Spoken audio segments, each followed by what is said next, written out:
নমস্কার বন্ধুরা, তোমরা কারা কারা কুমড়োর ফুলের বড়া খাও অবশ্যই বলো। দেখো আজকে আমি কুমড়োর ফুল তুলে নিয়েছি। আজকে গাছে অনেকটাই কুমড়োর ফুল হয়েছে, ওই জন্য ভাবলাম বড়া করি। চলো তাহলে বড়াটা বানাই। দেখো ভালো করে ধুয়ে পরিষ্কার করে নিয়েছি।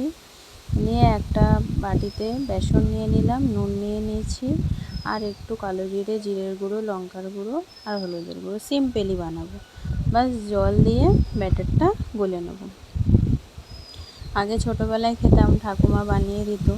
দেখো ফুলগুলো ভালো করে পরিষ্কার করে নিয়ে এইবারে বেসনের মধ্যে ডুবিয়ে ভেজে নেব। ঠান্ডা হয়ে গেলে একদমই কুমড়ো ফুলের বড়া ভালো লাগে না। এগুলো একদম গরম গরম ভাতের সাথে ভাজা হবে, গরম গরম, তখনই খেতে ভালো লাগে। দেখো ভাজা হয়ে গেছে আমার, দেখো কত সুন্দর লাগছে। তো তোমরা কারা কারা কুমড়োর ফুলের বড়া খাও অবশ্যই কমেন্ট করো।